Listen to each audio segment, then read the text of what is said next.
Assalamualaikum warahmatullahi wabarakatuh. Peace be upon us all.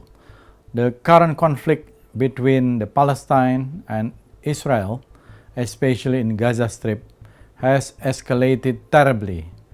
The Committee for Interparliamentary Cooperation of the House of Representatives of the Republic of Indonesia expresses its view as follows.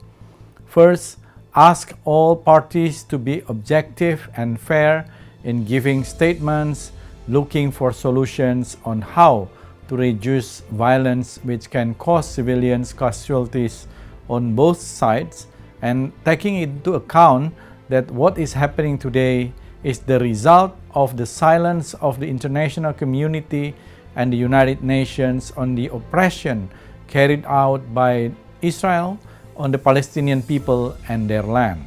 Second, assesses that the initiative of the operation launched by Hamas cannot be categorized as an act of terrorism.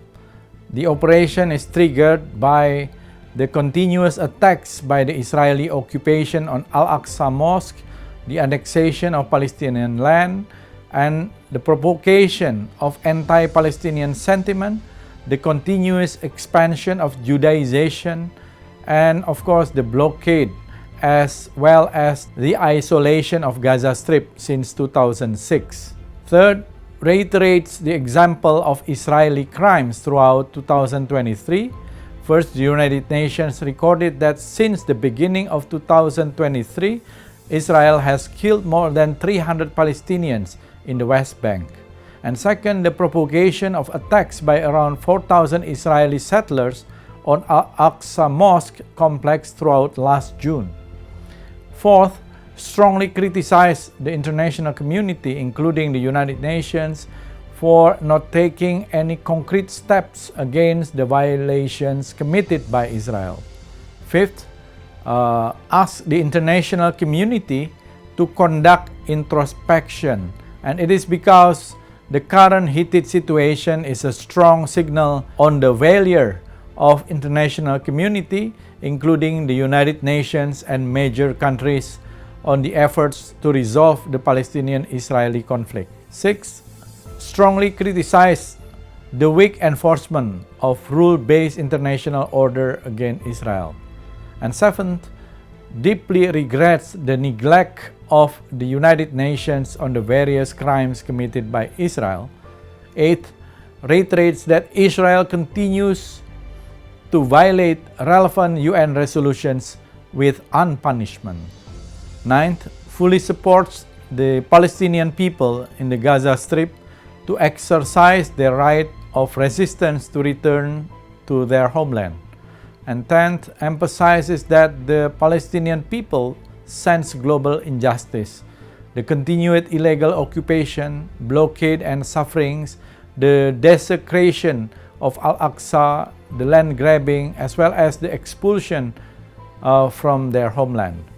11th, assesses that the current situation with the Palestinian-Israeli conflict is a momentum for all to do better. First, for the UN, this is the momentum to see whether it has handled the Palestinian-Israeli conflict in a fair manner. And second, it is a momentum for the Palestinian people to stand united. Third, it is the momentum for evaluating normalization with Israel. And fourth, it is the momentum for all parties to seek the root of the conflict, which is the Israeli occupation and violence, as well as weak enforcement of international law. And fifth, this is the momentum to lift the isolation and blockade of the Gaza Strip, which has been going on since 2006. 12th, regrets the responses of several Western countries which tend to side with Israel. Such responses will not solve the root cause of the problem, including the reassumption of the peace process negotiation, which have been stalled since 2014. 13th, affirms that the Indonesian House consistently voices its support for Palestinian independence in various parliamentary forums, including at the upcoming World Parliamentary General Assembly Forum in Luanda, Angola. 14, reaffirms the Palestinian right without any delay for the creation of a sovereign, independent, viable, and democratic state of Palestine based on pre-1967 borders with Al-Quds, East Jerusalem, as its capital in line with the two-state solution and their inalienable right to return to their homes and property from which they have been displaced. Thank you very much. Wassalamualaikum warahmatullahi wabarakatuh.